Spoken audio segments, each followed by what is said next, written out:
What's up, Roxstars? It's Rox, and I am coming to you today with a review for Love and Hip Hop New York, Season 6, Episode 2. So let's get to it, shall we? Alright, you guys, so the moment that everybody was waiting for, you finally got your girl, Cardi B. Hey everybody, my name is Cardi B, and I'm just a regular schmiggler dead girl from the Bronx who hit the Quran on these homies and let these fools know.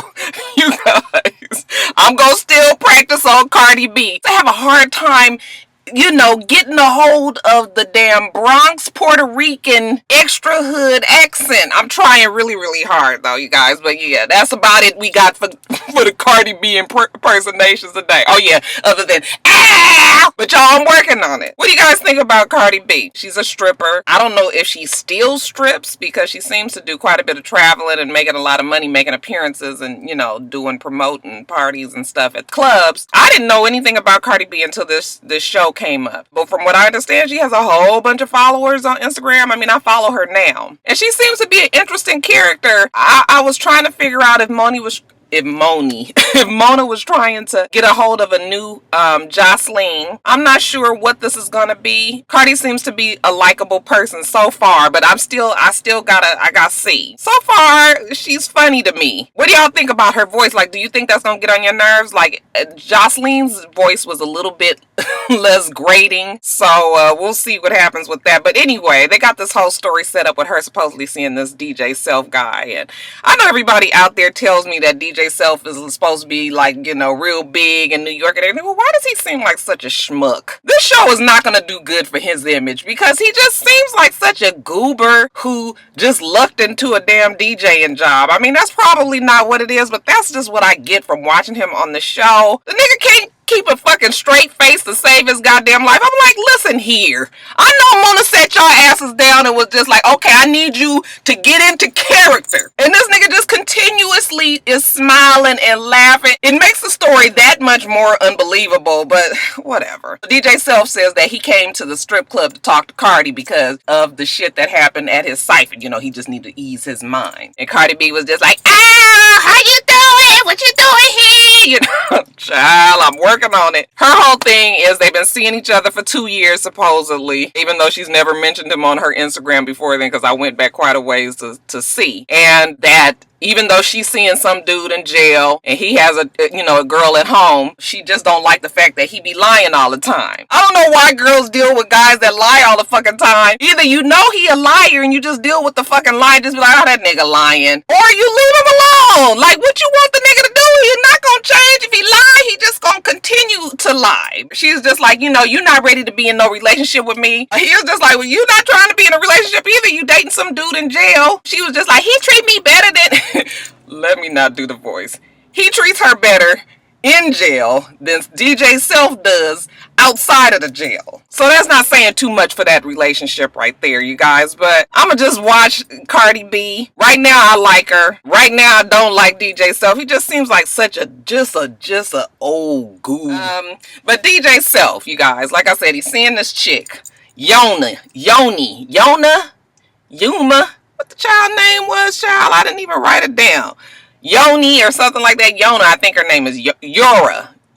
Whatever her name was. Like I told you, Mona told him to get into character, honey. And Yoda took that shit real seriously. She's at the house, and after, DJ Self gets off of FaceTime with Cardi B. What nigga is getting on FaceTime with they girl around when you got a side chick? He gets off FaceTime and she's just like, who you talking to? And he was just like, oh, one of my homies like, what's up? What's going on? And she was just like, whose ring is this? It was in the shower. Whose ring is this? Tell me whose ring it is. And he's just laughing like, what? What you mean whose ring it is? I don't know whose ring it is. Ain't nobody been. I said, oh my God. Can you get into character, DJ Self? What is so fucking funny? You got this girl there who you say is your girlfriend, who you love, you want to be with or whatever. And you're laughing at the fact that she found a goddamn ring in the bathroom shower. I mean, this is just like so dumb. I can't stand when guys think that their girl is crazy or be doing too much and always suspecting them of doing shit when they are doing shit. It's a difference when your girl is just always on you, you ain't sneaking around, but nigga, you are doing it. You fucking Cardi Cardi B. So of course he's making her feel like she's tripping. Ain't nobody been here but the cleaning lady. That's what hotels are for. I said, I know I don't like DJ Self. I feel sorry for that girl that's with his old corny self. But you guys say that he seemed to be, all of the rave out there in New York. I can't see it though. Well, Rich is back from Los Angeles, okay, and he said that, all the shit that happened with Moniece made him see the bigger picture and know what's important and what he needed to get back to. So, Mona was pulling the slick when they were showing the back of this girl and them both pulling the luggage and her walking into his apartment, and it turns out it's his 16-year-old daughter. And she's a cute girl. Evidently, Rich ain't been in the girl's life too much, but now I guess they're trying to catch up on lost time. The girl's mom is doing other things right now, so Rich is going to be watching his daughter, or I shouldn't say watching. I hate when people say they watching their own fucking kids, but he's going to be having his daughter for the next few weeks. I guess they're trying to change Rich's image or something. I'm not really sure what's happening here on Love and Hip Hop. We done been through so many things with Rich. I guess Mona said we're going to try this. So now he's going to be the doting dad that gives it, imparts wisdom and, shares, knowledge with his daughter so that she don't fall into the hands of a creep exactly like himself. Very ironic. We're gonna see how this shit goes too. Maybe it will make him see the error of his ways, and maybe that it will change him. That he has a daughter that's 16, that's right at the ripe age of the fuckery with boys, hormones, sex. While we on the subject of sex, he's talking to her. He asked her about, the boys, and she said she was seeing some kid down in Memphis. That's where she's from. He asked her, if she had sex, and she told him, yeah, she's not a virgin. That kind of put him back, like, wow, now shit is serious. Now you see what happened maybe when you're not around your child as much. I mean, the shit still happens even with two parents in the house. I'm not saying that, but it's just a little bit of an eye opener, like, damn, my daughter is out here doing grown-up things. She's still a baby. Like, maybe I need to really talk to her. So, he's talking to her. He's like, you use a condom? She says, yeah. He was just like, are you doing certain things? It's grown up. You got to make the right decisions. As long as it's what you want in your time, if people not forcing you to do other things. I mean, I don't even know what kind of conversation you would have with your child when they tell you they're not a virgin no more. I was having a talk with one of my friends at work, and he was just like, what do you say? And I was just like, I think it's just always a constant conversation. Like, I talk to my kids, I'd be like, we ain't having no motherfucking kids. It is not an option. We're not doing it. I just try to explain to him, like, the sex is just, you got all the rest of your life to have sex. I don't know if I expect my kids to wait till they get married. That would be ideal, but it's not a reality. So, I don't know. What do you guys think about? I think it's good that he has his daughter there. But, when she told him that she's had sex, he felt like he needed to tell the mom because her mom didn't know. He invites the mom out and they sit down and they're talking. The mom evidently is extremely religious. That's what happens sometimes when you deal with old crazy nigga. You go completely to the other side. She is very religious, and she went to the DR and she was doing some missionary work over there, and she wants to do it more permanently. She wants to do it for the next couple of years, and she's asking Rich if he can keep the girl for the next few years so she can do this work over there. And he says that he can. Okay, yeah. I mean, do you have a choice? It's your daughter. So, I mean, they do have a choice, child. I'm not acting like niggas just, they still will disappear on that ass. I know that. But he says, yeah, I can take her. That's fine. But let me just let you know one thing. Did you know, I asked the girl about, what's her name, y'all? I don't remember. Asked her about whether or not she was having sex, and she said that she's not a virgin. And the mom was like, what? Did you put the hammer on her? Did you tell her that she's gonna get pregnant and catch AIDS, and that the man is gonna leave her? She's going to drop out of school? I was just like, did that shit happen to the mama? Because that mama had a list of things right away. What all the bad that can happen when you have a baby too young. But he was just like, no, calm down. I just want you to, kind of help her through this whole situation. You being the mom and you being a woman and all of that. The mom is, like I said, that shit kind of sets you back when somebody tell you that your baby is having sex. You start thinking in your mind all the shit that you do when you having sex. Of course, the little girl said that she's only done it once. But of course, I would have said that I've only done it once too if my parents asked me. Like, I'll give you a little bit, but I ain't about to tell you all the thottish, hoish type activity that I've been doing. Anyway, I don't know why I'm so hyped up. I ain't even had coffee. I'm actually at Dunkin' Donuts right now about to get me some before I go into work. Yeah, so Rich and his daughter, maybe it's a new angle. Maybe Rich is being the mature black man that we all know that he can be. Yandy says that all the shit that's happened with Mendices, she just wants to sit at home and cry, but she can't do that. She has to stay on her grind, and part of her grind is trying to manage Young B's wild ass, okay? She's mad that Young B got into that fight with Ren at the damn Cypher showcase, so she wants to talk to her and find out, kind of where her head is at, because, we ain't got time for this shit. So they sit down, and she tells her, like, you were really good, but you took a couple of steps back when you sat down with old girl, and you guys got into a fight, and Young B was just trying to let her know that, yeah, she came over into my space, and I thought she was coming over there so we can just kind of talk and make amends and move forward, but she was on that bullshit. And Yandy was like, but listen, you fighting does not help either one of our situations. I don't have time or patience to be sitting around with somebody who is not going to be making me the money that I need. I got kids to feed. My man is fixing to go to jail, so I can't be fucking around with you and old girl, and you guys fighting at these showcases and everything,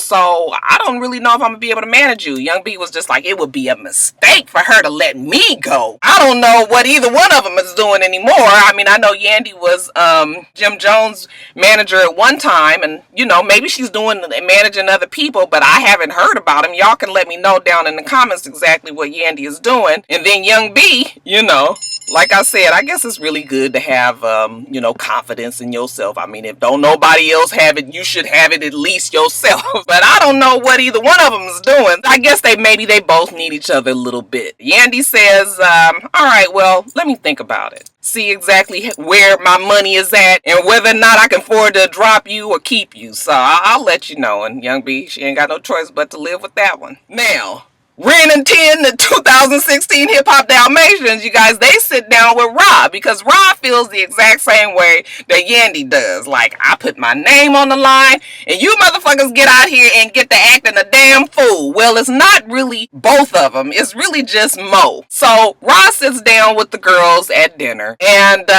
she says that Lexi has her heart, okay? Shit kind of felt a little lesbianish. And I'm not one to just pull the lesbian card, but, she was just like, she has my heart. And when she saw her, she lit up and she gave her a kiss. I was like, what is this here? Mo, she just like, hey, what's up? And basically she just tells her, like, you are a hot ass mess. Like, you get out there, you fighting, okay? Or no, fighting, like they say on the out there in New York. Where the tea at, y'all? It's not a good look. You're not gonna never learn nothing because you don't listen. Okay, the whole time they arguing back and forth. She tells Lexi, you need to get your Beyonce on and drop this Destiny Child situation. And I was just like, how are you just coming in as a fucking manager? Yeah, oh girl is a lot. Mo is a lot. Okay, but you just stepping into a situation. Why the fuck you keep on texting me, y'all? I'm sorry. You just stepping into a situation and you trying to tell somebody to break up a group? Even if that's what it should be? Is that what you need to say at the very beginning? I don't know, y'all. I don't understand these managerial entertainment type things going on these shows. Like, motherfuckers just decide to become managers, it seems like. Because I don't even know, like, as a manager, are you supposed to be shelling out your money to do all the things for them, like studio time and all that? And I guess you just run a tab, and when they get their music deal or whatever, I guess that's when you get your money back. I don't really know how it works, so I can't really say, are they supposed, because they were just like, well, we don't need you ain't done nothing for us, you ain't booked us no studio time. So I guess that is what the manager is supposed to do.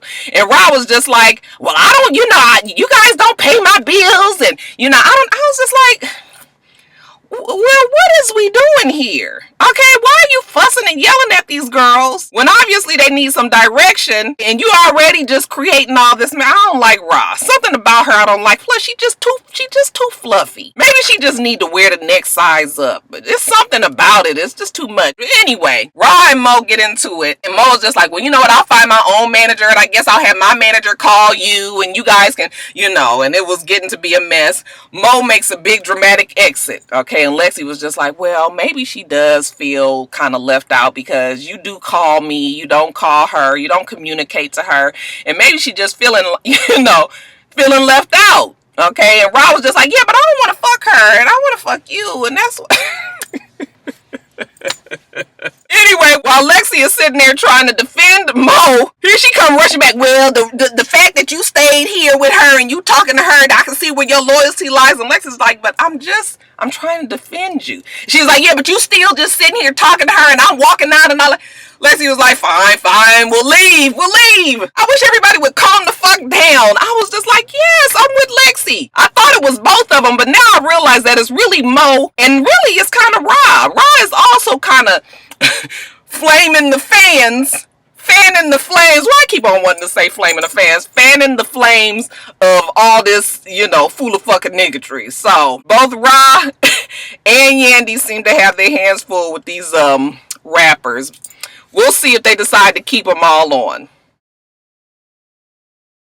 Now, Remy has this big wedding to plan. I guess that's going to be pretty much her whole story this whole season. She meets out with Ra on the street and, they're just talking. Ra's telling Remy about, the damn hip-hop Dalmatians and how they are just entirely too much. And Remy was just like, okay, well, enough about that, girl. I'm going to be getting married, honey. I'm having my big wedding. Look, I got my ring. She shows her ring. Ra's just like, oh my God. She got her princess on. She got her ring on. And Remy asked Ra to help her plan this wedding. And Ra was like, absolutely, I will definitely be there for you. Yes, I will help. Well, when Remy goes back to the studio where Papoose is rapping, I forgot that he's right. He does that real fast gunfire, like Twister type rapping. After he finishes and they sit down and she was just like, well, I was talking to Ra, and Papoose right away was just like, Papoose don't like Ra neither. He ain't came straight out and said it, but he was just like, see, she one of them type of bitches that got you in trouble before. You was hanging around the wrong type of folks, okay, and your ass ended up shooting a bitch in the stomach and going to jail for 6 damn years. You don't need to be around that type of element. We need to keep all this shit family orientated. He said. But Remy was just like, yeah, but I still kind of want to work with her. But Papoose was just like, no, I can't afford to lose you to bullshit with Ra. And trust me, Ra is a whole lot of bullshit. I think it's real cool that Papoose ain't came out and said that about his girl's friend. But he's like, shit, I've been on the outside for a long ass time. Okay, you been on the inside. You ain't knowing about all the trickery that bitch been going through these 6 years since you been in. So yeah, just trust me on this. Ra ain't the one that you need to be hanging out with. Papoose also has another issue, and he wants Rod to sit down and talk to the kids because, the kids they're teens, first of all. They're doing what teens do, maybe a little bit more now that Ra is out of jail and, got to try to get everybody back in the house and, everybody's got to learn to live with each other and it changes the dynamics and all of that, okay? So the kids is acting out. Papoose wants Remy to talk to the 18-year-old daughter. So he calls a family meeting together and they all sitting down and they talk and they ask the little girl, like, what's going on? Okay, she was just like, I've been fighting because I've been trying to protect myself. And Papoose was just like, yeah, okay. 1 or 2 times you fight and you protecting yourself, but 6, 7, 8, 9, 10 times, damn it, this is a goddamn habit. You just like to fight. The little girl was just like, well, yeah, look where I got it from. Okay, kind of looks over at Remy kind of insinuates that, like, I'm always around that kind of people, so that's what I do. Remy was just like, yeah, but what you shouldn't do what I do. You should do what I say. This is that real difficult part in being parents, making sure that you set an example for your child. Your child is watching, trust me, and they will pick up your good habits and they will pick up your bad habits. I know it from my own kids. Jada is so much like me. She has a lot of my really great ways and she has a lot of my bad ways too. So, like, I know for a fact that kids are sponges and they pick up what's around them. So they may be putting more on it for TV, but the little girl did say, like, well, I got it from you, so that's what I do. The boy, he seems to just be a typical teenage boy, okay? He want to close his door. They don't understand why he wanted so much privacy. He's like, 'cause I don't want to see what's out there. I want to close my damn door. I don't feel like all of that, So he just seems like a typical, boy. But the little girl, you don't want the idea of your daughter fighting all the time. They might have to work a little bit harder with the girl. She's older and all of that, but Still, they just seem like average teens to me. They tell them also that they're going to get married and that they want the little boy to walk Remy down the aisle and they want the girl to be a bridesmaid. So, you know, they seem to be a pretty cool, happy family. I like Pap. I like Remy. And they seem to have a nice little family structure there. But they're going to have to work to probably try to get shit back on track. I mean, 6 years in jail, that's a long time to be away.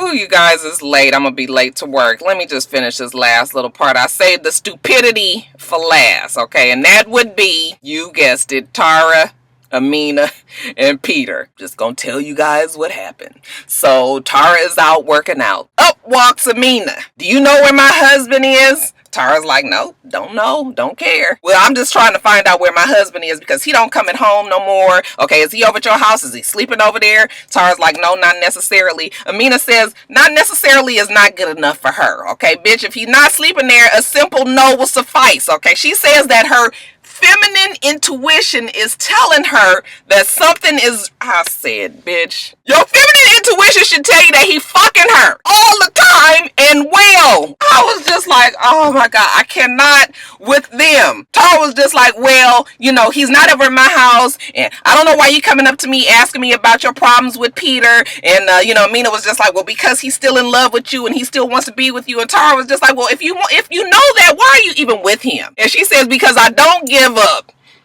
Bitch, you not gonna get a clap today because you got some damn stick to itness. The one time when you don't need to have it is when these motherfuckers want to have it. I was just like, Lord, these damn bitches is gonna drive me fucking crazy. Tara, I don't want Peter, but I don't like the fact that he lies to me. I don't care what Peter, I said, again, if you know the nigga is a liar and he is fucking almost 50 years old, do you really think it's going to change? If you're going to deal with the motherfucker, you deal with the lies. You know when they lying, you be like, that nigga lying. But you can't keep trying to demand somebody to be something that they not. The nigga's a liar. So, I mean, and you know it. He's done it to you. Okay, he's done it to all his other baby mamas. Now it's just, you know, recycled with Amina.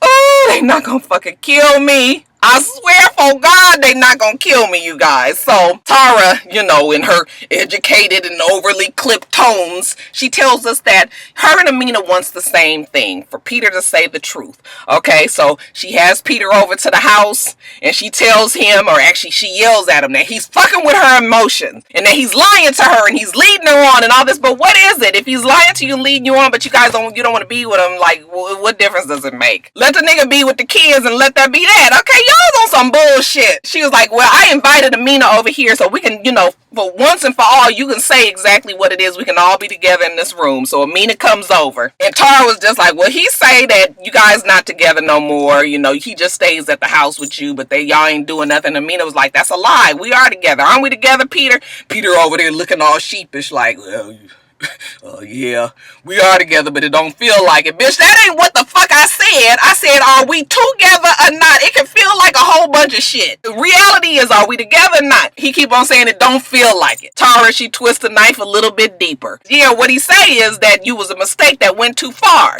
Well, we all have said that. Look, in my heart of hearts, I really think that Peter wants to be with Tara. I feel like Amina is a mistake that went too far. He was unhappy with Tara, and he went and fucked around with Amina, and then the shit, you know, she was very naive. She's very green. She believed everything he said. She got pregnant, and now it was a situation. But really, I feel like Peter and Tara really want to be together, but it's just so fucked up right now. Okay, because now they got Amina, and not only just Amina, but now this baby. But still, I don't understand why Tara is...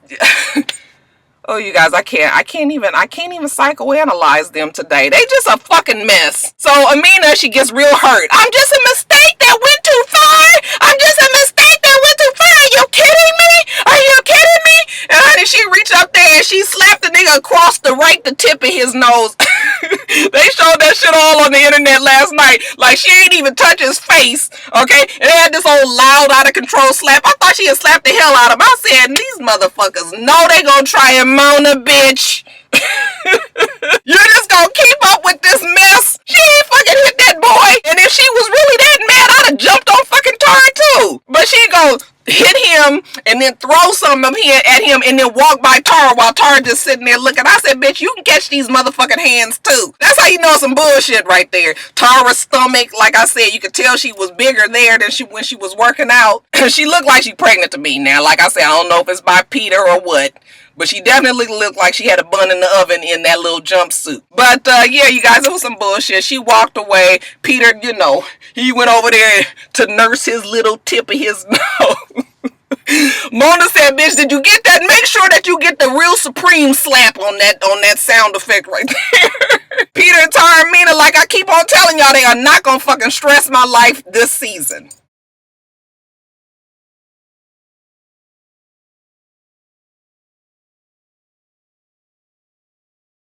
Ooh, you guys, I'm so late. Where's my phone? Oh, my phone's right here. You guys, I want to shout out, you know, somebody sent me a Dunkin' Donuts gift card. Rachel, my girl Rachel, jazzy girl Rachel. So thanks to her for my birthday Christmas gift.